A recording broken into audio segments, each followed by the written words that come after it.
Liverpool. A team effort for sure, but one individual did stand out. One, Mo Salah, he has won the Premier League Player of the Season, the Football Writers Association, Footballer of the Year. I mean, his stats speak for itself. Nothing left, is there? Exactly. Well, the Ballon d'Or still, hopefully. You know, his statistics speak for itself, but what about his presence itself on the team? Like, that means a lot, doesn't it, Yeah, Steve? I think he's incredibly important. He's been one of the longest here at the team.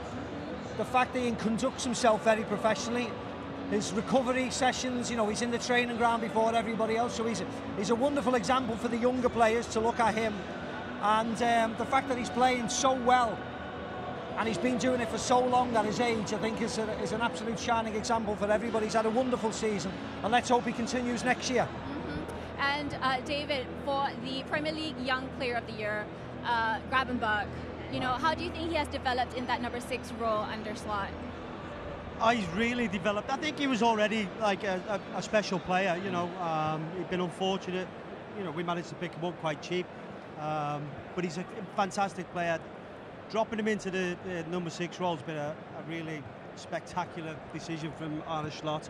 We didn't see that much of him under, under Jurgen Klopp, but since he got into that number 6 role, he's just been absolutely sensational. I think the way he, you know, conducts himself in there, the way he uses the ball, but the amount of tackles and the amount of ground that he gets through, and he's got a great relationship with Szoboszlai and McAllister, and even if Curtis Jones plays, there's a real good chemistry in that midfield. It doesn't matter who's in there, there's a good chemistry, but he's a really quality player, to the point where teams have had to start lining up to try to stop him playing initially, and then obviously, you know, he has to make an impact from there then. But that, it took quite a while for the Premier League to catch on to that, and I think after Christmas, he found things a little bit more difficult. I think after the Bournemouth game, that's when his form didn't dip. It just meant that other teams were trying harder to stop him, getting closer to him, you know, and he couldn't have that same influence, but he still had an amazing season.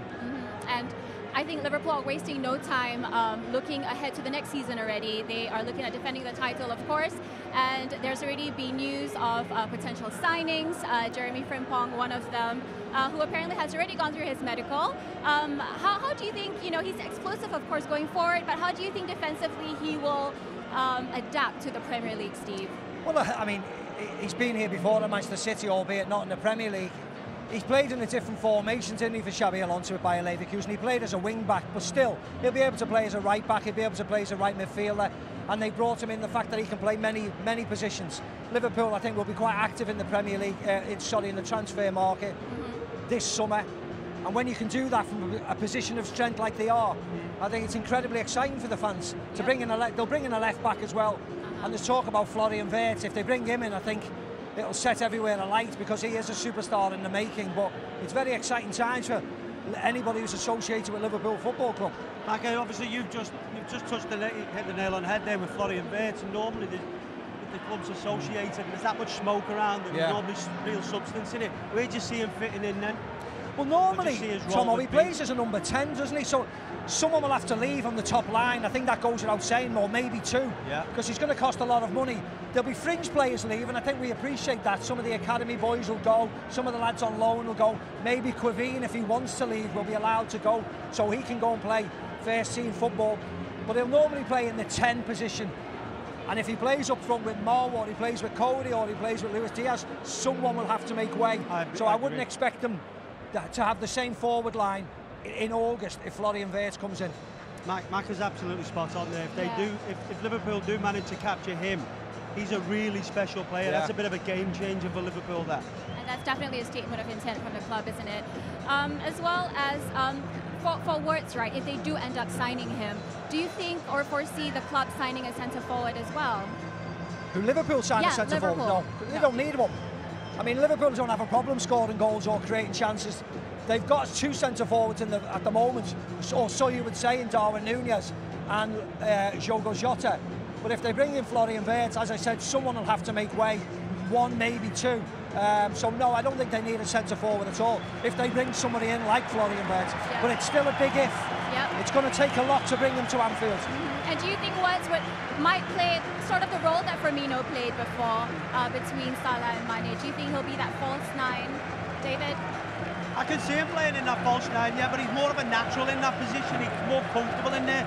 Jota this season has not been very comfortable there. He's been up against it. He's had to wrestle big centre forwards at time, where Wirtz is a different type of player. He'll occupy space and he'll use the ball really well. And then that will allow space for the likes of Sosial, the likes of Curtis Jones and McAllister to get forward and get their goals. But he really is a special player. Talking about the potential signing of the left back, Kirkes, do you think he's the natural person to take over from Andy Robertson? Well, he's only a young man, isn't he? He's only been on the Premier League for a couple of years. Liverpool and Bournemouth have got a great relationship. Of course, Richard Hughes brought him in for Bournemouth, and now he's sporting director at Liverpool. So if he does come in with his age on his side, I think he'll go along. I don't think he'll come in as number one, but certainly we'll then have three left backs. So you would expect somebody to leave in that position if we are to bring in someone of his ilk. But again, he'll just strengthen the team again, strengthen the squad, and that's the most important thing. David, anything to add to that as well? Yeah, I think Mac is absolutely spot on there. I don't think he will come in as a number one, but when you're looking at progression and forward planning, you know, it is succession planning. There is a handover. He won't come in as number one. He'll come in and learn the ropes. He's still only 21. Yep. You know, so he's got a lot of learning to do. But you know, take nothing away from Robbo over the years. He's probably been the best left back in Europe. You know, he's known the position so well. So for him to come in and learn off the likes of Robbo for the next 2 years and then take up the mantle, absolutely perfect. It's a masterstroke from Liverpool.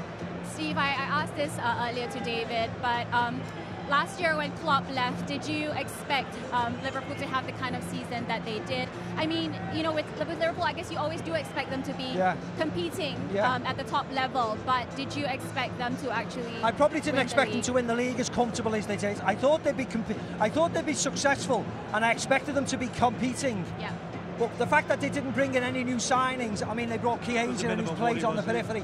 I always thought that they may certainly get in the Champions League spots. But to have won the league a month early by 15 points, I don't think anybody in their wildest dreams would expect that. That's why the manager and the staff deserve all the credit, because it's been a superb season.